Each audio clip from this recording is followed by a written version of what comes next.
قرآن مجید کی تلاوت کی فضیلت کے حوالے سے بات چل رہی تھی۔ اس امت میں بہت ساری عبادات ہیں جو انسان کرتا ہے۔ ان تمام نفلی عبادات میں سب سے زیادہ فضیلت والی عبادت قرآن مجید کی تلاوت ہے۔ قرآن مجید کی تلاوت ایک ایسا عظیم عمل ہے کہ باقی جتنے بھی اعمال کیے جاتے ہیں ان تمام اعمال کا فائدہ محدود ہوتا ہے۔ مثلاً ابھی ہم نے نماز پڑھی ہے، ہر بندے نے جو نماز پڑھی ہے ہر بندے کو اپنی نماز کا اپنا ثواب ملا ہے۔ ایک کی نماز کا ثواب دوسرے کو نہیں ملے گا۔ کام ایک کرے اور فائدہ دوسرے کو پہنچ جائے، نہیں، اسی کو فائدہ پہنچ رہا ہے۔ لیکن قرآن مجید کی تلاوت جہاں پر کی جاتی ہے، جیسے ابھی ہم بیٹھے ہیں، میں قرآن مجید کی آیات یا حضور کی احادیث پڑھ کے آپ کو سنا رہا ہوں، آپ صرف سن رہے ہیں۔ اسی طرح اگر کوئی بندہ قرآن مجید کی تلاوت کرتا ہے اور ایک دوسرا بندہ ساتھ بیٹھا ہے، 2 3 4 پوری محفل ہے جتنے بیٹھے ہیں، ایک تو جیسے پڑھنے والے کو اللہ اجر عطا کرتے ہیں، اسی طرح سننے والوں کو بھی اللہ اجر عطا فرماتے ہیں۔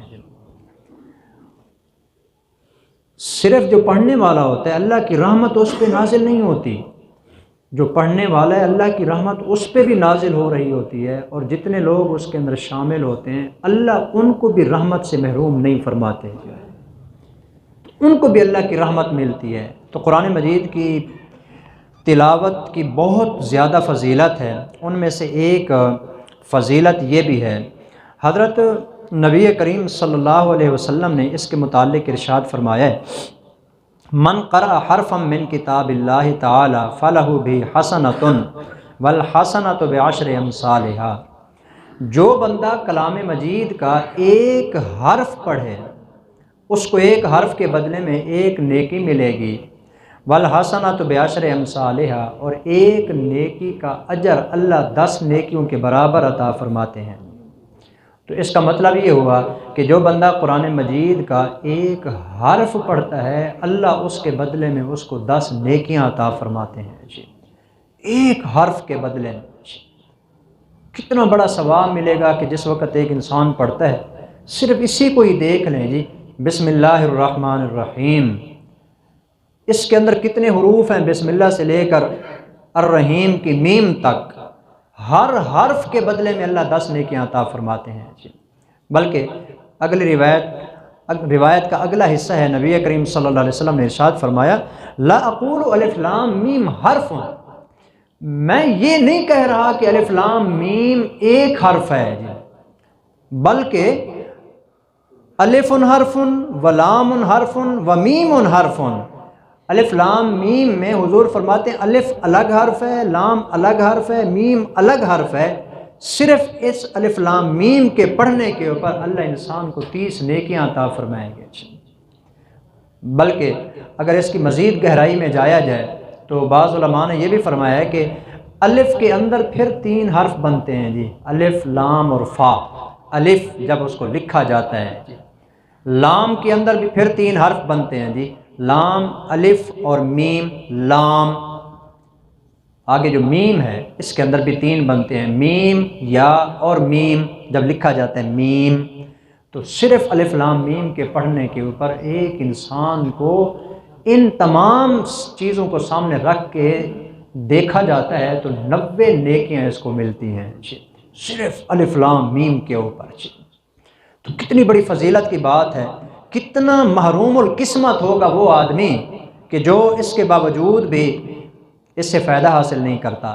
اس لیے قرآن مجید کی زیادہ سے زیادہ تلاوت کرنی چاہیے۔ جو بندہ تلاوت زیادہ کرتا ہے نا، اس کے متعلق ایک خاص حدیث ہے جو نبی کریم صلی اللہ علیہ وسلم نے ارشاد فرمایا کہ آپ نے صلی اللہ علیہ وسلم نے فرمایا، قیامت کا دن ہوگا، لوگ حساب کتاب کے اندر مصروف ہوں گے، یہ قرآن مجید پڑھنے والا بندہ آئے گا، یقال لصاحب القرآن، قرآن پڑھنے والے سے کہا جائے گا۔ یہ جو لصاحب القرآن کا لفظ ہے نا، اس کا مطلب ہے جو قرآن مجید پڑھنے میں اضافہ کرتا ہوگا، ہمیشگی کرتا ہوگا، زیادہ پڑھتا ہوگا، وہی قرآن والا مشہور ہوتا ہے نا۔ جو بندہ جو کام زیادہ کرتا ہے وہ اسی والا مشہور ہو جاتا ہے۔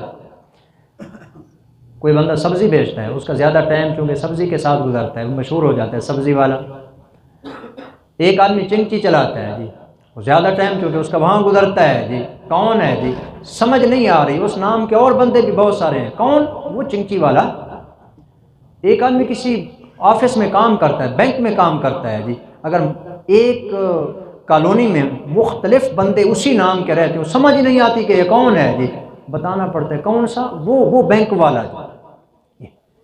کوئی بھی بندہ ہو، مختلف بندے جب ایک نام کے ہوتے ہیں پہچان نہیں ہوتی، پہچان اس کام سے ہوتی ہے جو وہ زیادہ کر رہا ہوتا ہے۔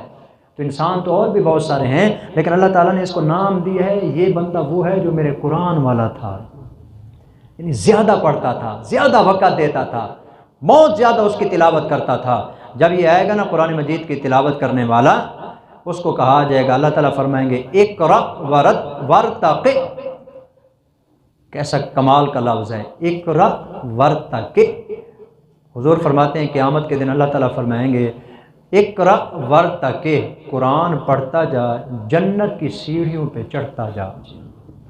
کتنی بڑی فضیلت ہے، بتایا نہیں ہے تو نے کہاں تک جانا ہے، ہر بندے کو پہلے سے بتا دیا جائے گا تیرا کون سا مرتبہ ہے جی، لیکن اس قرآن پڑھنے والے کو نہیں بتایا جائے گا، بلکہ کہا جائے گا قرآن پڑھتا جا اور جنت کی سیڑھیوں پہ تو چڑھتا جا۔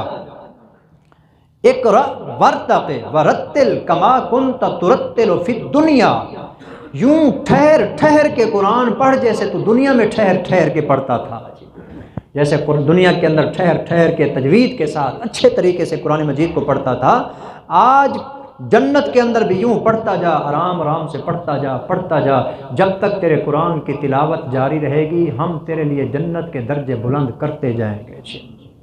کتنی بڑی فضیلت کی بات ہے جی۔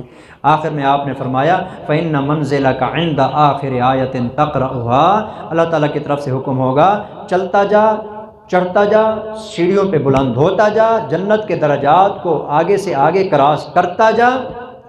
کہاں جانا ہے؟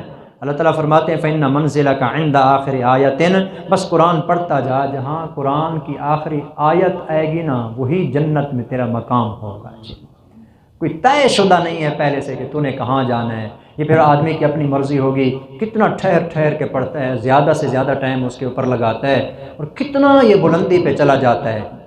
تو قرآن مجید کی جو آیات ہیں 6000 سے زیادہ آیات ہیں جی، تو علماء نے لکھا ہے کہ جتنی قرآن کی آیتیں ہیں نا اتنے ہی جنت کے درجات ہیں۔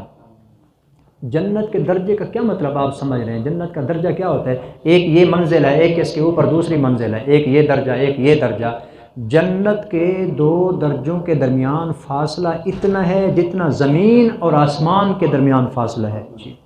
ایک درجے کے درمیان جو فاصلہ ہے، ایک آیت کریمہ پڑھے گا اللہ اس کو زمین سے آسمان تک کی بلندی عطا فرمائیں گے جی، ایک اور آیت پڑھے گا اس کے برابر اور بلندی عطا فرمائیں گے۔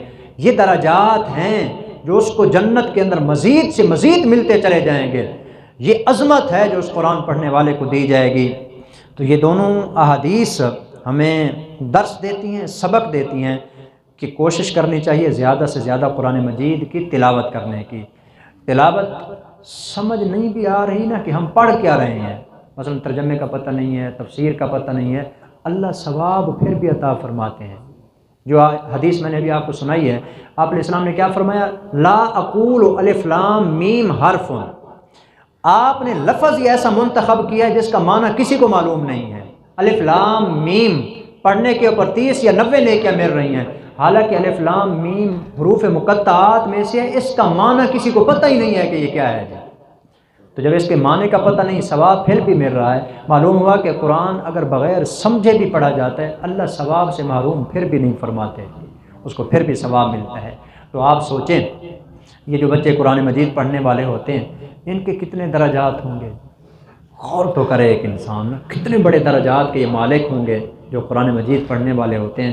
خدا کی قسم، مجھے اس ذات کی قسم جس نے ساتوں آسمانوں کو بغیر ستون کے تھام کے رکھا ہوا ہے، ساری کائنات کے بادشاہ، وزیر، مالدار زبردست قسم کے تجارت پیشہ لوگ، ساری دنیا کی دولت مل جائے، ہمارے بچے جو قرآن پڑھ رہے ہوتے ہیں، ایک بچے کی جو دولت ہے نا قرآن والی، یہ ساری دنیا کی دولت مل کے بھی اس کا مقابلہ نہیں کر سکتی، اتنی بڑی دولت ہے۔ لیکن آج اس طرف توجہ کم ہے جی، بچوں کو سکول میں باقی چیزوں میں پیسے بھی لگاتے ہیں، ساری چیزوں کا انتظام کرتے ہیں، قرآن کی طرف لے آنے کے لیے اتنا کوئی بندہ تیار نہیں ہوتا۔ یہ تو دنیا والی آنکھ بند ہوگی تو پتہ چلے گا۔ تو بہرحال بچوں کو پڑھیں، خود تلاوت کیجئے، اسی میں ہماری بھلائی اور کامیابی ہے۔ اللہ عمل کی توفیق عطا فرمائے۔ وما علینا الا البلاغ المبین۔